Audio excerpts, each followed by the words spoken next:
Hi everyone, welcome to my channel. This is the first video of my channel. In this video and the further videos I will be discussing about the bones. So today I will start with the scapula.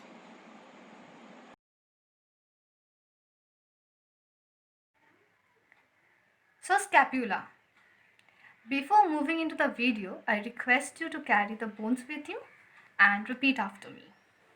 So I have divided the whole videos into 4 segments. First I will be telling you about the features and then site determination, attachments and clinical. And at last I will be saying you the Viva question which are frequently asked by your examiner. So first understand 2-3 things. That is this round shaped structure which you are having into the scapula. This is the glenoid cavity. Okay, and I hope you can see there are 2 elevation, small elevation. Here one elevation and here. So above the glenoid cavity, this is the supraglenoid tubercle, and below the glenoid cavity, this is the infraglenoid tubercle. Okay, so now processes. There are 3 processes.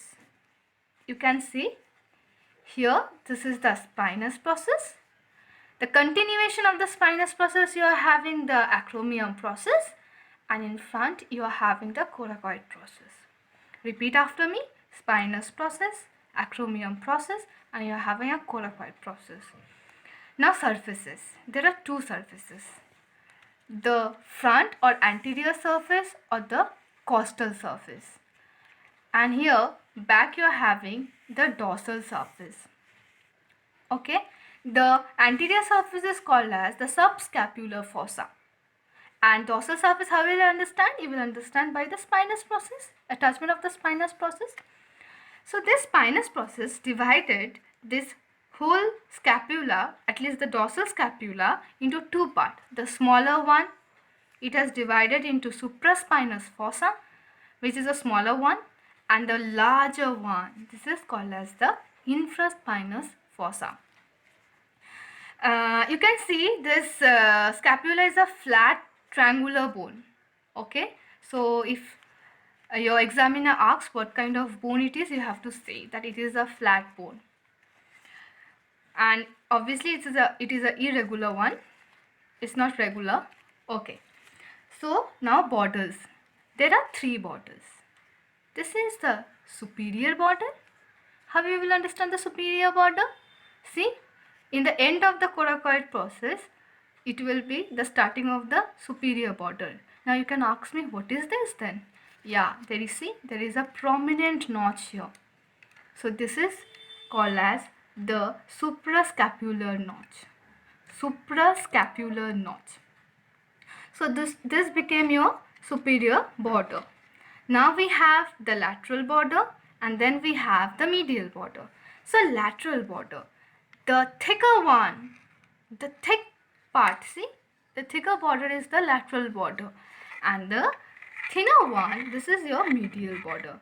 I hope it is known to you what is lateral and what is medial. Medial means towards your body line, midline of your body, and lateral means away from the midline of your body. Okay, so now angles. There are 3 angles. The junctions between the superior border and the medial border, this angle is called as the superior angle. Okay, now then we have the inferior angle. The junction between the medial border and the lateral border, this junction is called as the inferior angle. Okay, and now lateral at a glenoid angle means junctions between your lateral border and your superior border. This whole junction is called as the lateral or a glenoid angle. So already I have said you the processes. There are 3 processes. Only one thing you have to know, this superior surface means this acromion process. This acromion process has a facet. This facet gives attachment to the clavicle. This facet gave you the attachment of the clavicle. clavicle, the collarbone which you are having, and this glenoid cavity gives the attachment of the humerus head. This globular shaped humerus head is attached here and makes your shoulder joint. Okay, so we have completed the features. So again, let me repeat it. There are three processes. There are two surfaces, costal and the costal surface and the dorsal surface. There are three borders. Okay, three borders: superior border, lateral border, and the medial border. Then we have three angles: superior angle, inferior angle, and the medial angle. Okay, and the lateral angle or the glenoid angle. Okay, now your external will ask what kind of epiphysis does the coracoid process show. This coracoid process, what kind of epiphysis it shows? You have to answer that it shows atavistic type of epiphysis. What do you mean by atavistic type of epiphysis? Means it is not an independent bone in a human being, but it is independent bone in case of a lower vertebrates. Okay, so I have completed the features. I hope you have understood the features. Now, how you will determine the site now? See, it became so easy after knowing the features. This is the lateral border. Then it will be placed at the lateral side. And here the glenoid cavity. Glenoid cavity means what? Glenoid cavity means the humerus will be attached here. Okay, and this coracoid will be in front. And this suprascapular